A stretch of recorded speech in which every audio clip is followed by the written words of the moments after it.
yeah, man. And I see that. I see the love. So I really appreciate JHB. And I want us to talk about psychologically as a young kid who had very big dreams. When as you're saying, the dropping out of Ambitiouz happened, I'm sure you probably struggled because maybe you didn't have any financial muscle at the time. How difficult was it, and how did you deal with it mentally as a young kid?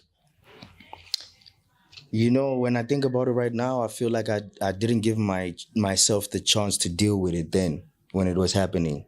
Because I was still working, I was still trying to find a way to get shows, you know, put myself out there. So I feel like I didn't really give myself the time to sit and be like, and take it all in. But thinking about it, man, it took a toll on me because it changed me as a person, you know? I became a certain way because I felt like I need to act a certain way when I'm around certain people or at certain places because of how the game moves, you know, because of that narrative, you know, because of that idea. But I feel like I needed that, you know, I needed that. I needed to become my own man at an early stage in my career because I feel like, you know, what's coming for me is big and I need to be able to handle it. So you already knew? Yeah, so I just felt like, because I'm also grateful that my older brother was kind of in the same situation as I was in, because I got that moral support from him, you know what I mean? So when I dropped out the label, he dropped out the label. And so you dropped out first?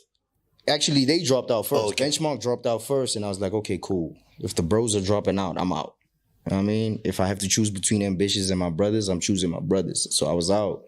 Lived in Melville, and they were there with me. So, you know, trying to help me get shows, all that shit, because they had been in Jersey before me, so they knew, you know, their way around. They knew how to navigate on certain things.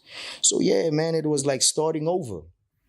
You know, gotta do a new album, gotta get a new single, gotta try and get someone to fuck with you so you can, you know, get your shit on radio, you know? Shit like that. You gotta find someone to book you. At the time, no one wants to book us because it's like, they feel like, you know, it's going to be some legal issues if they do. So they're like, nah, we cool, we straight.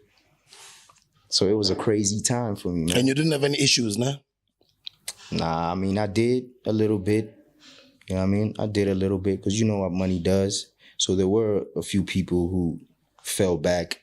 Okay. You know what I mean? But, man...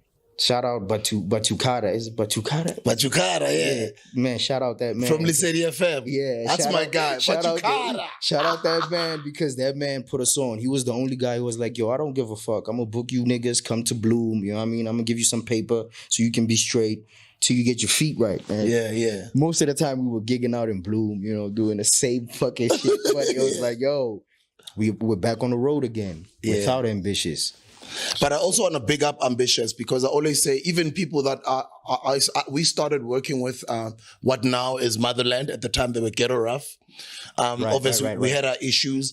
But as one grew mentally, as I became a bit older, I appreciated the fact that they were there when nobody believed in the beginning, you know, because even whatever happens between us and, you know, the separation happens, you move on, they sort of somehow played a role in igniting the boy, in kickstarting the career, you know? And when you think from a bigger picture, you also, I guess, as a human being, with the type of person that I am, I'm always like, you know, no grudges, I appreciate you. Yeah. And thank you and I'll always be grateful. And Lance knows, I've told him in his eye, no matter what happened between us, I'm always grateful of that opportunity that you gave me as a young kid. I don't know where I would be today. I wouldn't be a DJ Spook, but the fact that you were there, and I appreciate you, bro. And I want to say it on camera while you're still alive, Lance, while I'm still alive, you must always know that I appreciate you, because I don't know how my life could have turned out. You know what I mean? Yeah, man. Facts. I mean, you know, if I were to meet with the Ambitiouz owner, I would have to tell him in his face, you know what I mean, how I really feel. But I respect that. It's not all bad because like you're saying right now, man, like, where would I have been had that not happened in that particular part in my life? You know, if that nigga didn't say, yo, what do you want? You know what I mean? Because, you know what I mean? That was like the first thing that nigga said to me. Like, serious? I came in, you know what I mean? I was with IMP. It was my first time I went out there at the Mid-Range Studios. I got in there. His Range Rover was outside. We walk in, you know what I mean? We greet each other, you know what I mean? It's all brief and shit. He goes to the, you know, this big ass desk, like boardroom desk type shit in the living room shit. He walks in, he sits down, I sit across. He's like, all right, so what do you want? You didn't expect what do you want? Man, you know, so I had to keep it 100 with him. And I remember before I left, I mean, after we spoke and it was official that he was gonna sign me, he played me a beat in his Range Rover, and it was the Couldn't beat. And he was like, yo, can you do something to this? And I had never really jumped on those type of beats before. So I really took it to myself to be like, I'm gonna prove a point. So I was like, yeah, I can jump on this. I can give it to you like tomorrow or end of the week. Yeah. He's like, all right, write some shit to this and let me hear it. And before we left, man, he's like, yo, you need to remember one thing, man. Your talent is always gonna save you, bro. Like, you super talented. Your talent is always gonna save you. Yeah, so, you know, shit like that, man. I would have to see him in person to be like, I appreciate those moments. Yeah. You know what I mean? Yeah. Because, you know, on the real, I'm really over that type shit. But it's like, you know, stay over there, I stay over here. And then you went on to become bigger. You're becoming bigger every year, bro. Yeah. And your numbers are flipping increasing every year on all these DSPs and these platforms. Yeah.